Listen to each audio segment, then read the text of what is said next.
camarades d'Afrique, ce mercredi 18 octobre 2023, depuis la Chine, depuis Pékin, Vladimir Poutine aborde la question israélo-palestinienne. Frère, mais Poutine, il n'oublie pas de rappeler que Zelensky a d'ores et déjà commencé à utiliser les missiles Atakams contre les positions russes livrées par les États-Unis. Et Zelensky s'en félicite. Et les États-Unis aussi promettent de livrer davantage de missiles Atakams, frère, à Zelensky afin de bombarder les positions russes. Mais, chers camarades d'Afrique, écoutez ici les réponses chirurgicales et en tout cas monumentales de Vladimir Poutine. Chers camarades d'Afrique, vous ne serez pas surpris. Écoutez la vidéo jusqu'à la fin, vous allez comprendre quelque chose à la fin de la vidéo. On est parti. Qu'en pensez-vous des réactions du monde islamique à cet égard? À ce qui concerne la frappe sur l'hôpital, comme vous avez déjà dit, la tragédie qui s'est déroulée, évidemment, ce sont des événements affreux parce qu'il y a des centaines de victimes blessées. C'est une catastrophe, surtout dans un endroit. Ça a un caractère humanitaire et je compte beaucoup que cela pourrait servir du signal pour arrêter le plus rapidement possible ce conflit, pour que nous puissions déjà entamer les contacts et les négociations. C'est la première chose. Deuxièmement, en ce qui concerne mon impression après les discussions après 5 leaders de la région, c'était vraiment des discussions opportunes et je vais vous dire l'essentiel sans détail. J'ai eu l'impression que personne veut continuer et surtout à aggraver la situation.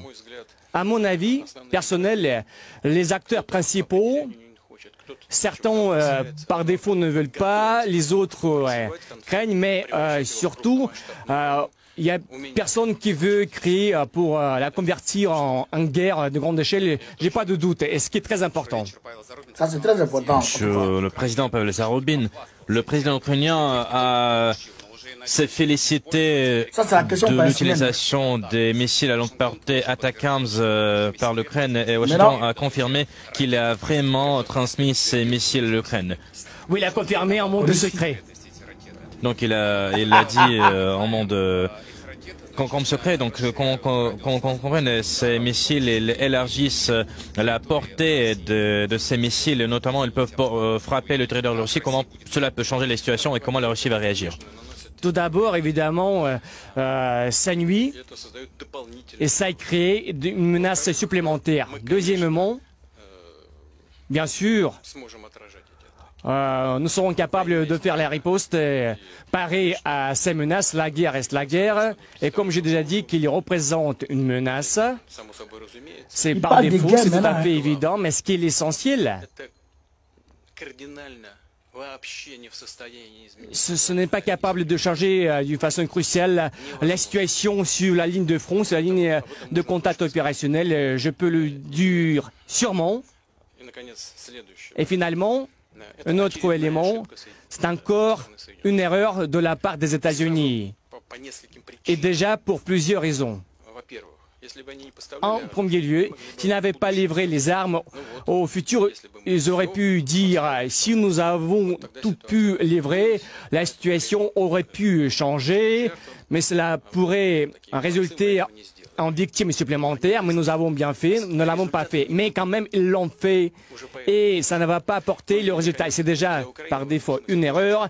Et dans ce contexte, ça n'apporte rien de positif pour l'Ukraine parce que ça fait aggraver le feu, l'incendie, parce qu'ils ont déjà commencé depuis longtemps une contre-offensive bien entendu sur la direction de Kherson qui n'a pas de résultat. Il y a des pertes, mais il n'y a pas de résultat comme dans les régions de Zaporogie et dans d'autres. Et de ce point de vue, c'est aussi une erreur. Et finalement, est déjà une erreur de caractère plus global et qui n'a pas le caractère si visible, mais qui a une grande importance, c'est que les États-Unis s'impliquent de plus en plus personnellement dans ce conflit. C'est une chose évidente et personne ne peut ne peut pas oser dire qu'ils n'ont rien à voir dans ce contexte et surtout dans le contexte du conflit Proche-Orient. Ça ne fait qu'aggraver le conflit parce qu'ils ont fait apporter 2 groupements de porte-avions dans la mer Méditerranéenne. Et évidemment, ce n'est pas une menace que je vais vous dire, mais j'ai donné un ordre pour que les forces armées aérospatiales russes commencent sur une base permanente les opérations de patrouille dans la zone neutre de l'espace aérien de la mer Noire. Et nos avions MiG-31 sont équipés des systèmes Kinjal qui ont la portée qui est bien connue, dépassant 1000 km avec la vitesse supérieure à 9 Mach.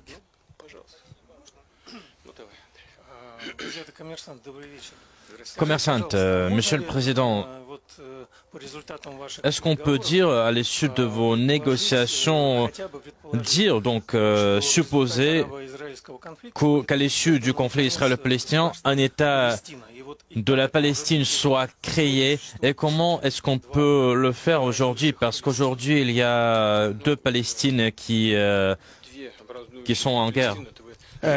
De Palestine, un état de guerre, vous avez exagéré. Il y a des oppositions au sein de la communauté palestinienne, côté occidental et secteur Gaza, mais je ne les pourrais pas nommer un état de guerre.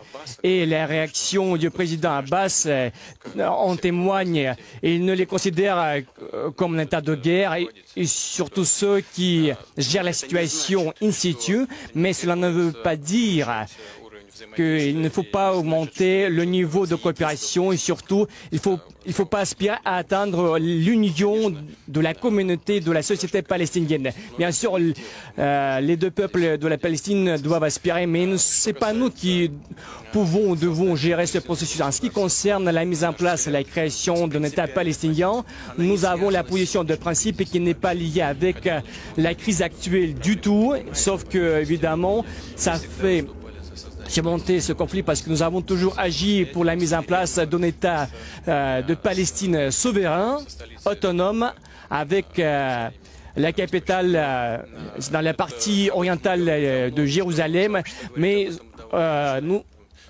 en parlons depuis longtemps et comme la communauté internationale depuis 1948, quand cet objectif a été fixé de créer, et je ne sais pas et nous ne savons pas si cette crise pourrait assurer la promotion de la résolution de ces tâches, mais ça, je pense que pourrait être correct parce que ça pourrait créer les conditions pour la paix durable au futur, parce que en remplaçant les questions politiques par des choses fondamentales qui concernent le destin du peuple palestinien, par des avantages économiques que les États-Unis ont fait par le passé, ce n'est pas du tout possible et surtout la crise actuelle le confirme. Nous devons résoudre les tâches fondamentales de la crise politique. Encore 2 questions, allez-y, et nous allons clôturer. L'agence de presse TASS. Écoutez qu'elle a fait. Hier, vous avez rencontré le Premier ministre hongrois Viktor Orban et à l'issue de cette rencontre, il a dit qu'il a abordé la possibilité d'un cessez-le-feu en Ukraine. Et à l'issue d'un entretien avec vous, il a dit qu'il était content de ces négociations. Qu'est-ce que vous avez dit à Viktor Orban? Pourquoi il a perdu son dernier sentiment d'optimisme? Est-ce que vous avez dû parler avec Vučić? C'est tout à fait vrai. Nous avons parlé va-vite à M. Vučić parce qu'il est préoccupé de la situation dans sa région, en Serbie, et nous partageons ses préoccupations. En ce qui concerne la rencontre avec le Premier ministre Orban, que vous avez déjà dit que son optimisme est épuisé, je ne sais pas. Je pense que M. Orban est une personne très pragmatique, optimiste, et je ne le pense pas que son optimisme est épuisé. Mais ma position personnelle concernant cette partie de la conversation, ne cache aucun secret parce que pour répondre à la question, s'il y a les perspectives de la résolution pacifique, j'ai déjà dit à plusieurs reprises, si la partie ukrainienne veut réellement un processus de négociation, il faut le faire pas par des gestes de théâtre. Et la première chose à faire, il faut annuler le décret présidentiel du président ukrainien qui l'interdit les négociations.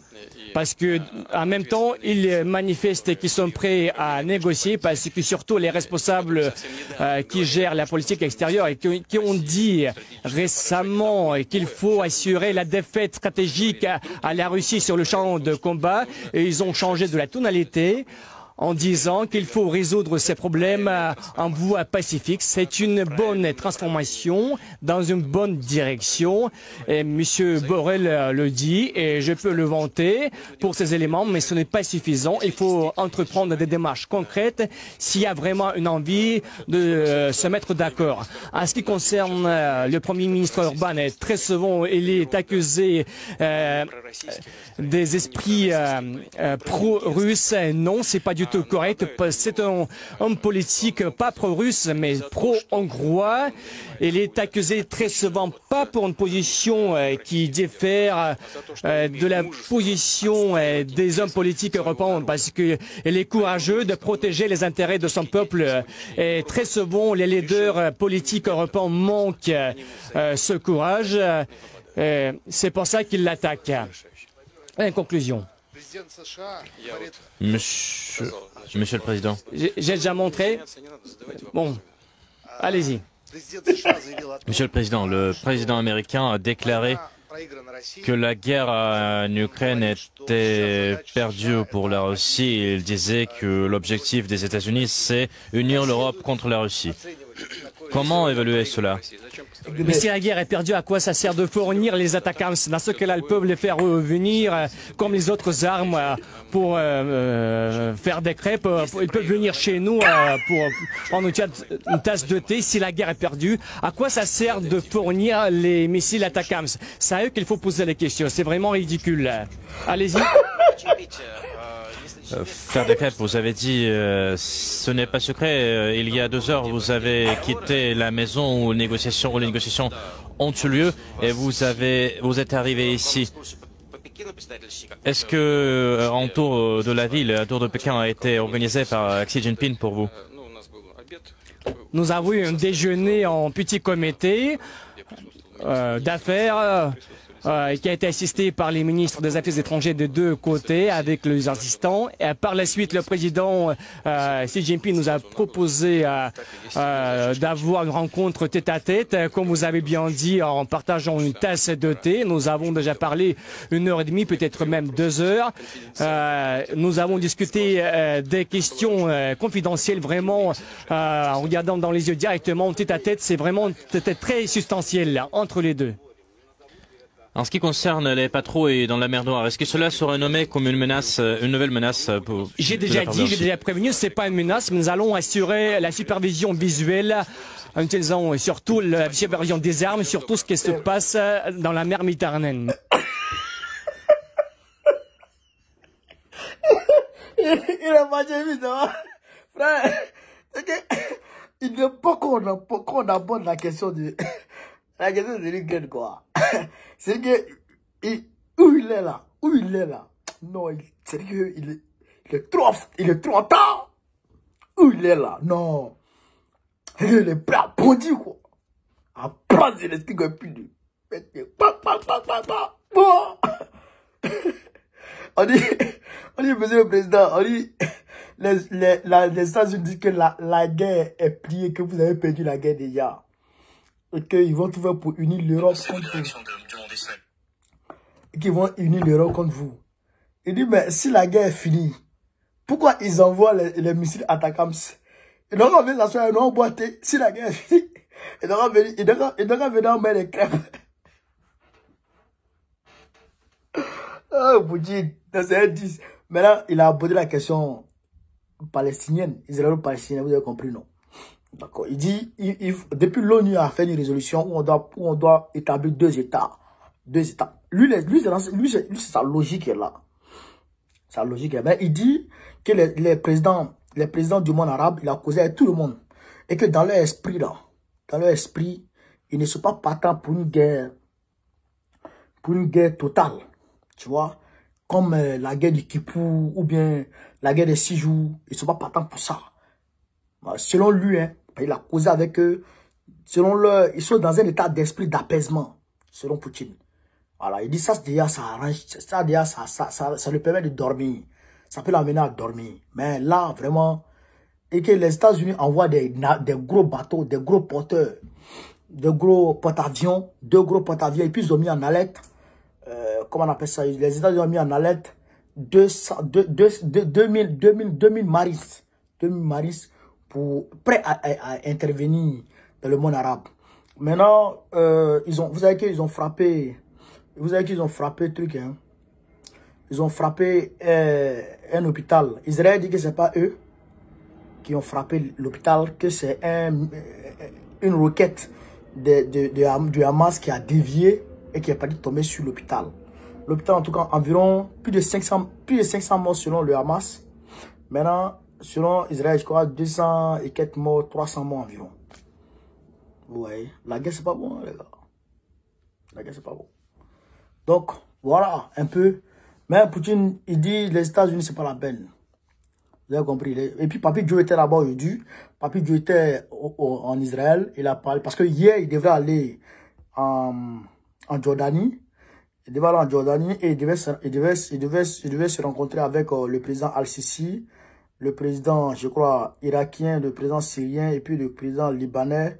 En tout cas, tous les présidents du monde arabe devaient se rencontrer avec tous. Mais la rue, j'ai aimé hier, la rue en Jordanie a fait annuler la visite de Biden.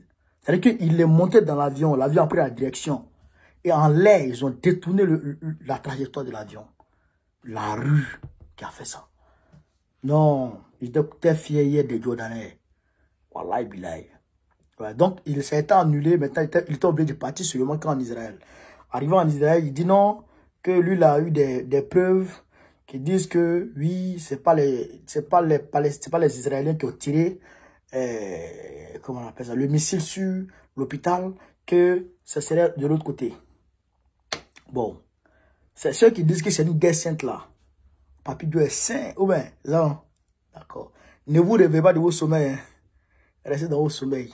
Dites-vous que c'est une guerre sainte. C'est une guerre Isaac contre Ismaël. Donc, Papi Dieu là, il est d'Isaac. Ou bien il est d'Ismaël. Joe Biden, il est saint. Les gens dorment toujours. Les gens ronflent. Vous ne savez pas ce qui se passe. Vous ne connaissez pas les dessous de cette guerre. Vous ne connaissez pas, chers camarades. Si vous savez le dessus de cette guerre, vous ne serez pas là. Donc, bref. En tout état de cause, la guerre n'est pas bon. Il faut arrêter la guerre. Donc, voilà un peu ce qu'il peut dire. Et en tout cas, actuellement, en tout cas, la Russie est en train d'avancer. Et ils sont allés en Russie, en Chine, pour leur association. Ils ont une association là-bas, ils sont allés parler de ça. Donc, camarades de l'Afrique, partagez cette vidéo, mettez-la partout à travers le monde entier. Sur ce, vive l'Afrique libre, vive le panafricanisme, vive tous les présidents panafricains, Gbagbo, président de la République en 2025, Inch'Allah. Partagez la vidéo, vive le monde libre. On est ensemble.